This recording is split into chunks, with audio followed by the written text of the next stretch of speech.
The List, Part 1. Crystal clarity returned to his mind, banishing for just a moment the pain and the terror of collapsing back inside the wreckage of the flying machine. He gathered his strength for one last push to save himself from the metal cage crumbling and burning around him, while outside, standing calm and quiet amidst the tearing gusts of alpine snow and wind, the thing in the shape of a man waited. It gave every impression of watching Miles and his life and death struggle, despite the empty black holes where a man's eyes should be. For just a moment, as its tongue peeked out in anticipation from between bloodless lips, Miles wondered if it would be better to let go, to fall back and die in the flames, than to face the demon.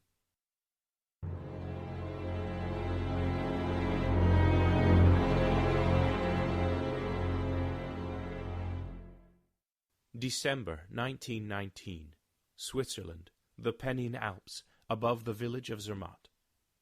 Miles wrapped both hands around the warm glass and sipped. He looked out the window at the Matterhorn taking up most of the sky in the cold, still dusk. Past the line of chalets dotting the craggy mountainside, its crooked peak glowed orange and ominous. "Excusez-moi, Monsieur Bell. Voulez-vous un autre toddy?" Miles looked up at his host, Monsieur Ducar. He shook his head. "No, Henri. The one toddy was perfect, thank you." And it was perfect, Miles thought. A bold mix of clove and whiskey, none of that rum business that was becoming popular in the trendier parts of Europe. He wished he could sink back into the lovely chair and accept another, but that was not in the cards. He sipped again as the chalet keeper moved across the sitting room to see to the needs of his other guests. The chalet was beautiful. The modest building had been in the Ducard family for generations, far before the village of Zermatt had become popular. After Miles's own countryman, Edward Whymper became the first to successfully ascend the Matterhorn in 1865. Since then, Henri's brothers and sisters had left the village for cities where the lights burned all night and winter's cold was kept at bay. Never having children of his own, Henri and his wife Mariette had opened their family home to visitors to the famed mountain above them. All this Miles had divined over the dinner service that night. He was glad for the Ducards and the lovely chalet they kept. Comfort wasn't always afforded him when he was dispatched by his masters. More likely he would find himself in a far less restful surrounding, and he was determined to enjoy whatever remained of his visit to the Swiss Alps, before the needs he had been dispatched to see to became pressing. A shaft of light appeared on the well-worn rug, and he darted his eyes to the kitchen door. It swung wide to admit the plump Mariette, carrying a tray of sweet rolls for her guests. He let his fingers fall away from the derringer hidden inside his vest, and returned to the warmth of the toddy. 6 years in His Majesty King George's Secret Service had taught Miles to observe vigilance above all. Wakefulness, watchfulness, and bellicosity make a good hunter, the old saw went. Miles had found the advice equally useful in surviving those few bracing moments where he'd found himself the hunted. He declined Mariette's offered treats with some pretty French words, a piece of local slang which delighted her to hear on the lips of one hailing from England. "Oh, well spoken, monsieur," she laughed, before joining her husband with her other guests. Miles was used to the reaction.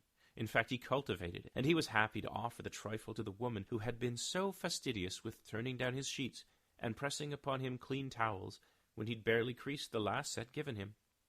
Miles turned back to the window and caught his own reflection there.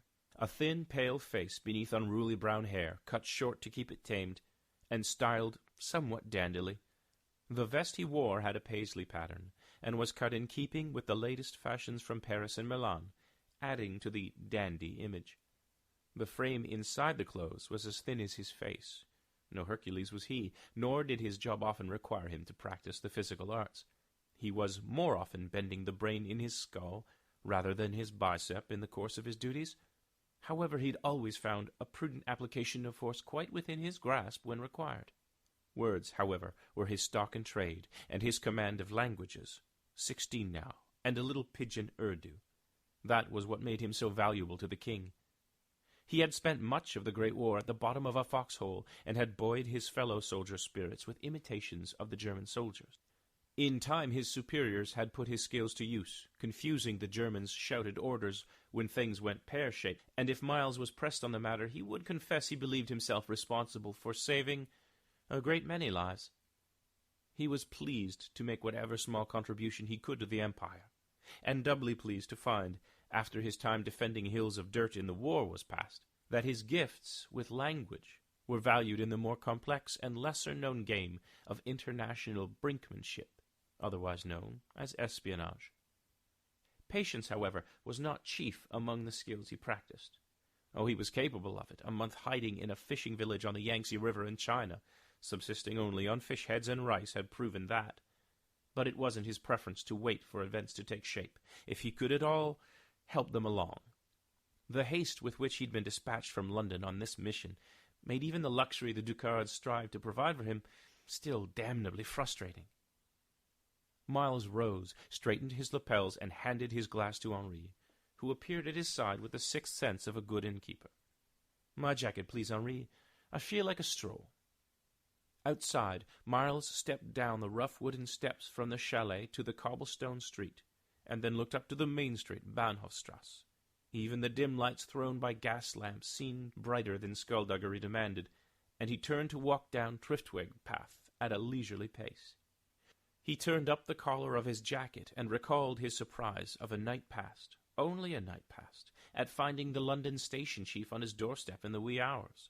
Rushed to pack and pulled to a cab. Miles had been briefed only on the way to the airfield, and brief it was, even for the sort of information-gathering missions Miles was typically called upon to perform. But then, information on what was happening in Germany was always scant these days. Across the border from the country he was now strolling in, the German Workers' Party wasn't even a year old, but Miles's masters were in agreement. It was the new face of the old guard in Germany. Old and powerful men again gathering their forces after submitting for a time to the Treaty of Versailles that ended the Great War. Whitehall believed not breaking the country up had been a mistake, and what Whitehall believed, Miles and his fellows were scattered to the four winds to prove. The latest reports from Germany had the intelligence sorters frothing over an up-and-comer by name of Hitler, the new propaganda boss of the Workers' Party. Seemed to be causing quite a ruckus in the houses of power in Berlin. And, premature as it seemed for the king to crease his brow over a Germany seeking a do-over, well, he'd seen enough of the war the first time, thank you very much, to want to do it again now. "A man will find you at dusk outside the Ducar chalet on Triftweg Street. You will accompany him to a meeting at an undisclosed location and bid in auction for a list of names. Your primary objective at this meeting is to discern the identity of the buyer. Second to that, if you can, discover the identities of the other bidders." Miles sighed and drew his collar up against the cold. Such flimsy intelligence. Still, it wouldn't be the first tenuous clues used to wedge up larger truths. And despite the cold, there were worse places than the Alps to wait for a mission to begin.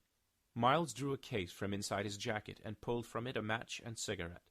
He struck the match on the case, lit the white-wrapped tobacco, and inhaled, feeling, as he did so, a twinge in his side from the place a German bayonet had visited during the final week of the war. That sombered his thoughts enough that, as he replaced the case in his jacket, he took note of the shape stepping away from a pine tree on the side of the road with caution. "The Edelweiss grows thick here," the man called. At last, Miles thought. "A fine and fragrant plant," he called, delivering the countersign casually. The man emerging from the shadows wore a shaggy overcoat, woolen hat, ragged corduroy pants, and leather mountaineering boots. The hand he extended as he entered the range of the gaslight sported fingerless gloves. "You're Belvin," he said in a voice subtly laced with mountain range Swiss and a little German. "I am Kenner." They shook hands. "A pleasure to make your acquaintance," Miles said. "Shall we attend an auction this evening?" Kenner nodded and scratched at several days' growth of beard. "So British. Yes, up the mountain. We go directly. No stops." Miles dug thick leather gloves out of the jacket, always striving to be prepared for such eventualities. "Do lead on, Mr. Kenner." By cloudy moonlight, the mountain seemed as alien as the dark side of the moon might, but enough light fell to make the going easy even for Miles, as he followed the quick and sure-footed Kenner along paths, through pastures, then through stands of trees. Kenner did not speak, but pressed always on. He was not without manners, and made allowances for Myles's slower ascent without vexation, and even stopped from time to time to allow him rest in the thinning mountain air. On one such rest stop, Kenner offered a flask as Myles sat himself on a log. He begged off, not wishing another drink in him now he needed his wits about him, despite the warmth it promised. He settled for making the best of the moment offered to regain his breath, and set to learn something of his guide. "I wonder, Kenner," he said conversationally, between deep breaths of fresh and pine-scented mountain air, "if you would care to shed light on how you came to be my escort this evening."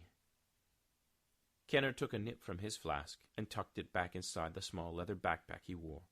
"I am paid to know what happens in these mountains, sometimes by your king, sometimes by others." A profiteer, Myles thought, but took care to keep his face neutral. "And this meeting, how did you hear of it?" "I was given a great deal of money to scout out a remote house, and then escort each of the bidders up the mountain to await the seller. 2 days now I have ferried bidders. You are the last." Kenner knew Myles to be an agent of the king, so he didn't waste time hiding his interests. "Do you know whom I have the honor of competing with for this mysterious list?" Kenner again struck up the hill. "I do." Myles took note of the man's secrecy, and got stiffly to his feet, feeling blisters already form in the boots he wore. "I suppose you will equally guard the identity of the seller?" "I will," Kenner called, his form already disappearing into the gloom. Myles started up the path after him with a sigh. By the time they reached the ancient stone and timber chalet, the lights of Zermatt were pinpricks below them, and Myles could no longer hide the effort of the climb. His lungs worked as well as leaky bellows, his feet were blistered and threatened to betray him with a limp, as he stumbled down a grassy knoll onto a path leading to the door of the great old building ahead. Men with rifles watched their approach from the second floor, and Myles detected others hidden between small rises on the hillside. Twice the beam of a torch was trained on Kenner and Myles' face, and twice they were cleared to pass by rough German words. A tall, blond man with a crew cut and a hard face discovered Myles Derringer in a thorough search, and only then were they permitted into the chalet. They were followed down a hall to a brightly lit living room, where Kenner approached 2 men at a long leather couch before a bank of windows stretching the length of the room. Myles was kept at the edge of the hall by 2 men in ill-fitting woolen sweaters and corduroy pants. He knew them for soldiers by the sure way they carried themselves. They stood still as statues, their bodies and crossed arms as solid-seeming as any wall. Myles looked past them to where Kenner was informing the 2 seated men of his arrival. The one Kenner was reporting to was older, with grey hair and a hawk nose. He was not in the prime physical condition of the other men in the room, but he wore an imperial expression, a confidence in his superiority, a man used to taking charge. He sipped liqueur from a crystal glass and largely ignored his conversation partner, a brown-haired man wearing a thin smile and a long trench coat of shining black leather. The smile and the coat were affectations, as were the black gloves he wore, but Myles sensed genuine menace behind the brown-haired man. Yeah, the older man said, and waved Kenner away. Kenner nodded submissively in response to the dismissal. The hawk-nose swung to examine Myles. "Halten Sie ihn!" "Hold him." The men flanking Myles braced him with firm grips on each forearm. Myles struggled once to test the grip, and knew it to be useless. He relaxed his shoulders, lest his captor's vice-like grips pull one free of its socket. The grey-haired man stood, fastidiously shaking the crease of his pants. Unlike every other man in the room, he wore a fine suit, complete with a fluffy violet cravat. He strolled across the room towards Myles, the man in the leather trench-coat following in his wake. "Ah, Oberstleutnant," the brown-haired man called softly. Myles struggled to keep his face neutral.